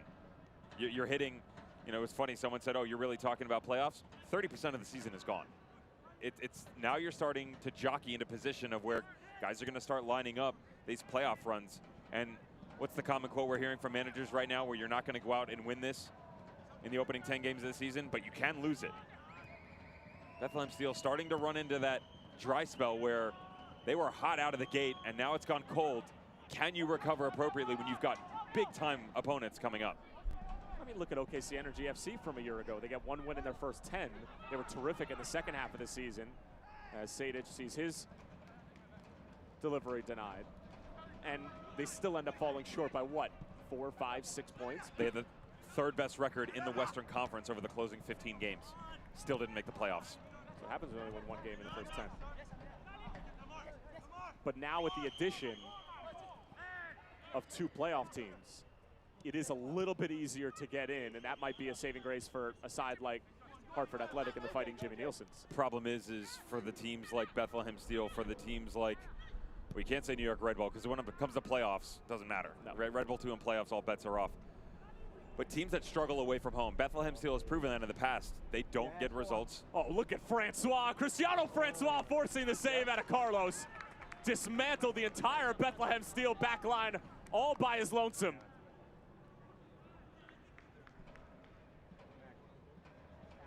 Thumbs up. Couldn't finish things off. 1, 2, double back. I'll beat you again. 3 when Jamoy Topi steps over. Good save by Carlos on the near post. Not a bad run from the Haitian attacker. How good has this front 3 been? And Kevin Oliveira wasn't impressive. He was off his mark. But you jump wall, fall into there. More Sam, Cristiano Francois.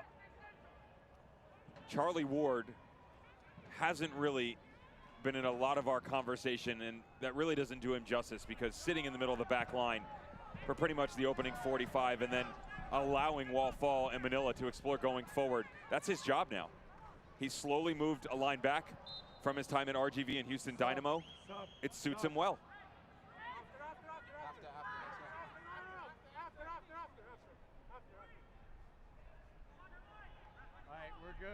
We're good. I knew Abassi was getting set to come on. They're going to play the free kick quickly, but now it's going to be brought back. Sergi, we're good.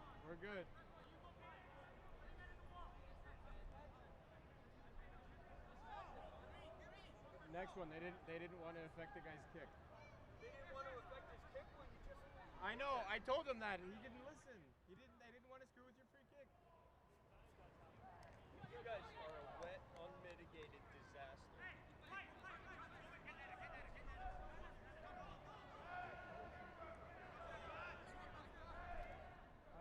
The frustration of Bethlehem Steel, obviously boing over to the manager, Brendan Burke.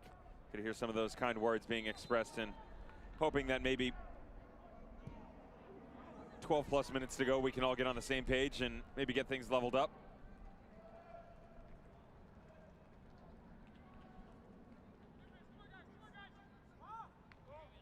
It's going to be Abasi coming on, and we'll take a look at who's going to make way for him and what he was able to produce tonight. 5, let's go. Classy. Lovely play by Wallfall. Francois does everything right down in the channel. Love the touch back across his body. And then Wallfall just laying and waiting right at the top of the 18. Good finish by the German. Solid shift. Now a good opportunity for Onewa Obasi to step on. There's another one who, part of that Rochester Rhinos group, and Bob Lilly, 2015 USL champion.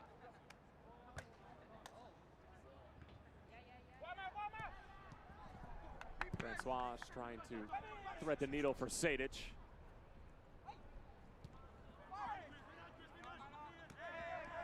That Brendan Burke quote will forever be in my lexicon from here on out. Just won't be able to use it on air. No, not on air, but maybe actually. Conversation with you. There's nothing. If Brendan can say it, we can say it. No, we don't have that No. luxury. We're not at that level. We're not as cool as Brendan. Definitely not.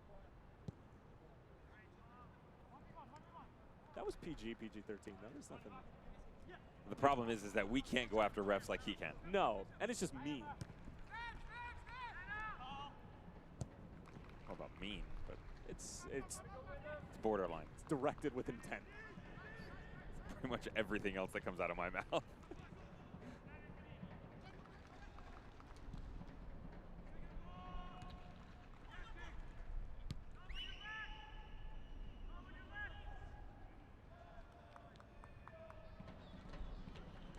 But here's the thing, though.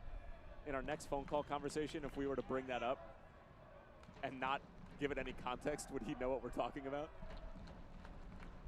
Pretty sure he would. Absolutely. He's quite coherent He's sharp. of what comes Yeah. out. Yeah, he knows what he's doing. And especially for the fact that he got away with it, wasn't booked for it. If he had thrown in a few Expletives. French words in there, then I think it would have been a little dicey and might have received the card.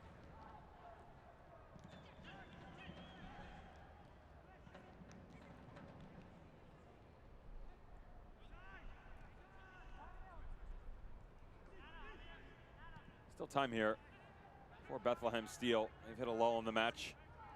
As Charlie Ward dances in the middle of the field, and they had about a 10-minute span right around the 65th minute mark where they felt like some momentum was coming back in their direction. A few substitutions by Popovic, as well as their ability to kill the game off, just maintain possession, has pushed that high line back a bit.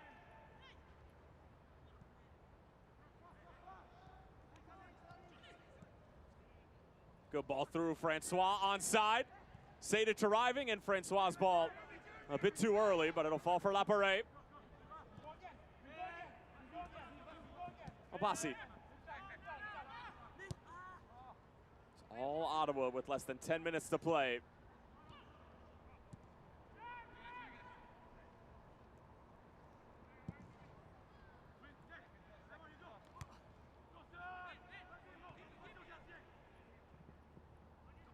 Almost. Really savvy from Ofemu in the end. Almost. Smart by the center back, recognized the run was coming by more Sam. Most people would have tried to play that back. Here's Galena. Bethlehem trying to draw one level to make the last 10 minutes or so a little bit more interesting. It's the same old story that we've seen, as that through ball is an excellent one from Howarth. Francois has more Sam with him. It's a 2-on-0. Francois for Sam. 3 for Ottawa, 3 points. And it'll be back-to-back wins for the visitors from Canada for the first time in 2019.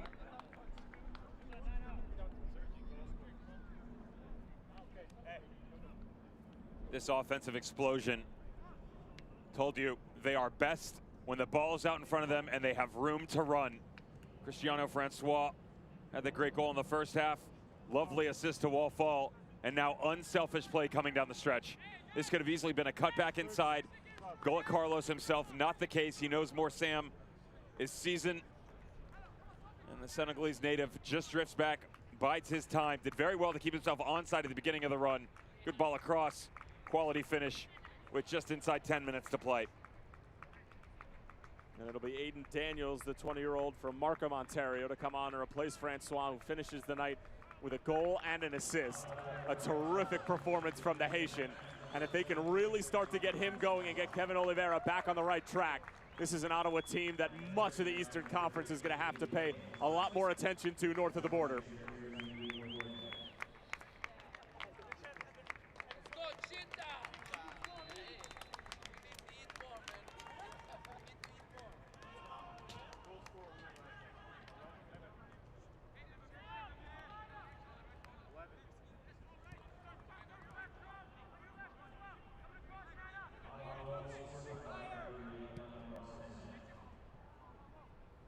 Another disappointing result for the Bethlehem Steel. Had to go back all the way to April 13th for their last win. It's been well over a month in that 3-1 win against the Charleston Battery.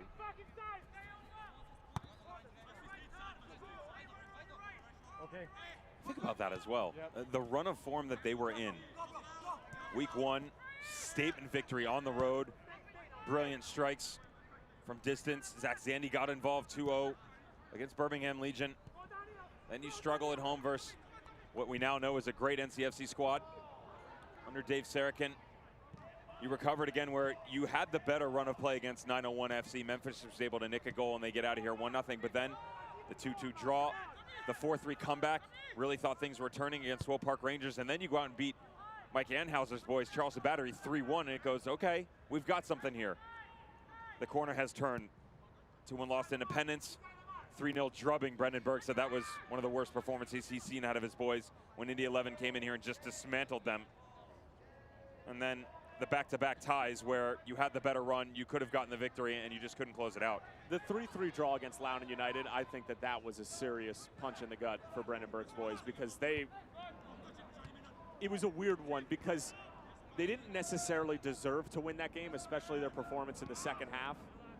But they found themselves in winning positions throughout the entire night, and Loudoun just simply would not go away. And it was, what, a 92nd minute game-tying goal from Orlando Sinclair that ended up equalizing things. So that was one where they definitely should have come away with 3 points. But since the Charleston game, it has just been anything but fortunate for Brendan Burke's squad. For some of these youngsters, pay attention because yes, they're young. Yes, they're on a professional team. But at some point in time, you have to separate yourself from the crowd. So you take a look and go, I don't care that I'm 18. I don't care that I'm 20. I don't care that I'm 21. Everybody on the field right now, outside of James Chambers, with all due respect, is vying for a spot to go play for the Philadelphia Union. That is the progression within this organization. So you're telling me that the 11 that are on the field right now, someone can make an argument for that? The only person you could say is Carlos, and Carlos has gotten looks. He's had 4 this year, only let 2 into the back of the net, and he's had 2 clean sheets. There's a reason he's regularly getting looks by the Philadelphia Union organization, because when he comes to play, he does well. The goals in the back of the net tonight aren't his fault. He can only do so much when he's getting hung out to dry, when the back line is spread all over, and they're getting eaten apart by the Ottawa Fury. You forgot about Fabinho. He doesn't count, though. He hasn't exactly had the greatest performance either. No, but it's like what you said. You have to be on the field with these guys to be able to understand, and he doesn't regularly train with Bethlehem. You'll hear from a lot of coaches as well, whether it be Red Bull 2, Bethlehem Steel, Tacoma Defiance, that having that talent pool is nice in the likes of Fabinho, but it can also be quite disruptive. They're not used to the training methods, they're not used to the routines, and it's hurtful to the Bethlehem Steel or those other organizations, as well as to these guys as well. They're used to a certain method. They all get mixed up, so when you come back in, there's no right or wrong. It's just difficult to manage. Labasi just shaking off a rough challenge on the near side. All right, come on, get it set.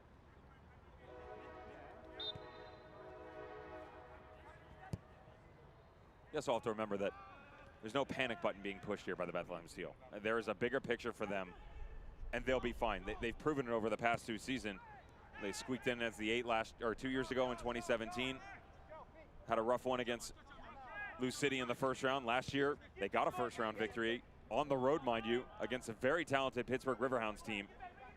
And I'm sure the talking point come October will be Bethlehem Steel within that playoff picture.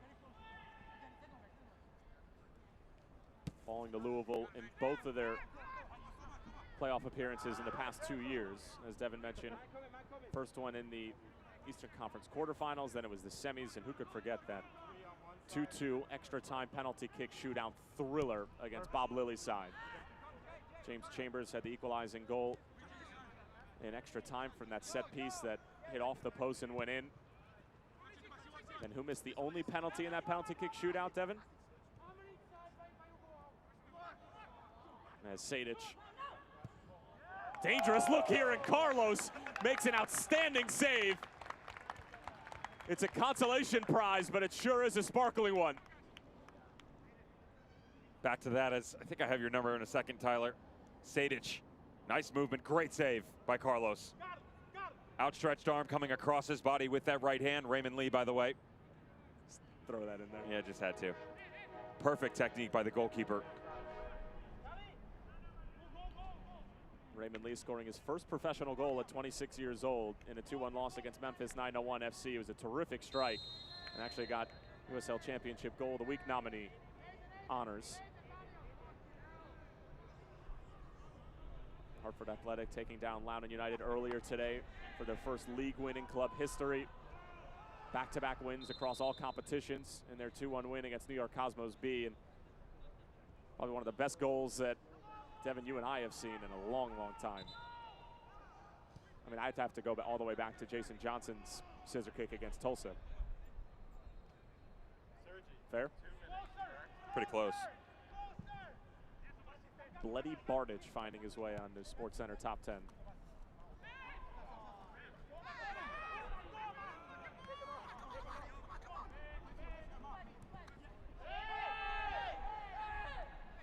Referee says play on.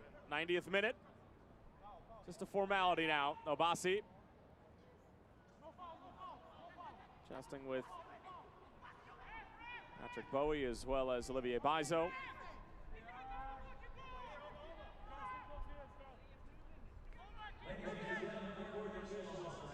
And just 2 minutes added on here in Chester, Pennsylvania.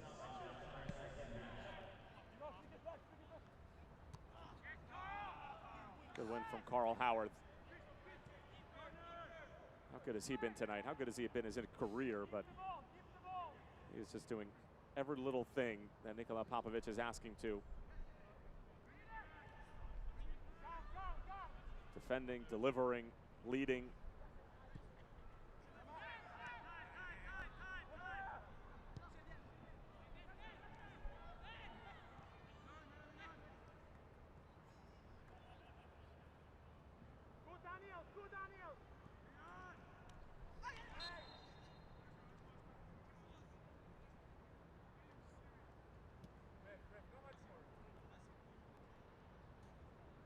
Farris not happy with the call from Sergei Demianchuk, but will play on as Obasi will just drag it to the corner yet again. Sadic.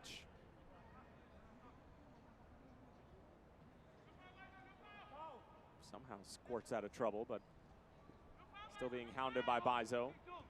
He was a few millimeters away from his first professional goal, if not for that incredible save by Carlos that will most assuredly be a nominee for USL Championship Save of the Week.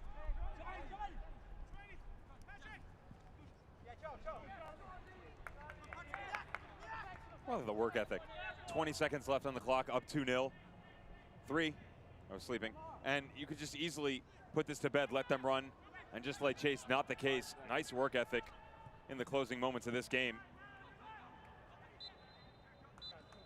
And that's going to do it full time. Ottawa Fury FC, a very impressive performance on the road. They're unbeaten in their last 4. They get back-to-back wins for the first time in the 2019 campaign. 3 goals from 3 different members of this terrific club from Canada. Cristiano Francois with a goal and an assist. More Sam throws one in there as well. And it was all Ottawa from more or less the get-go. And we'll take a look at how it all went down here in Chester, Pennsylvania. And again, Tyler Terrence along with Devin Kerr. If you're just joining us, and will help you out a little bit if you are. And Devin, this is just a thing of beauty. We'll make it simple. Lapare, wall fault, Francois, finish. And we'll throw in a little Carl Howarth on the ball, obviously, on the back post. But it was just very brilliantly done in the opening 45 minutes. Really liked the movement. What they did was they created a bunch of triangles, and sometimes that was between two men, sometimes it was between three. You saw it on the first goal, ball back in, down into the corner, and then right across. It's isosceles. You can go equilateral as well. Bring things back up, top of the 18, leave it, even with the goalpost. That makes two. It's just so simple at times, and this is all by Francois. If he just knocks the ball across with his right foot, too many blue shirts in the middle of the box, he allows the run to develop.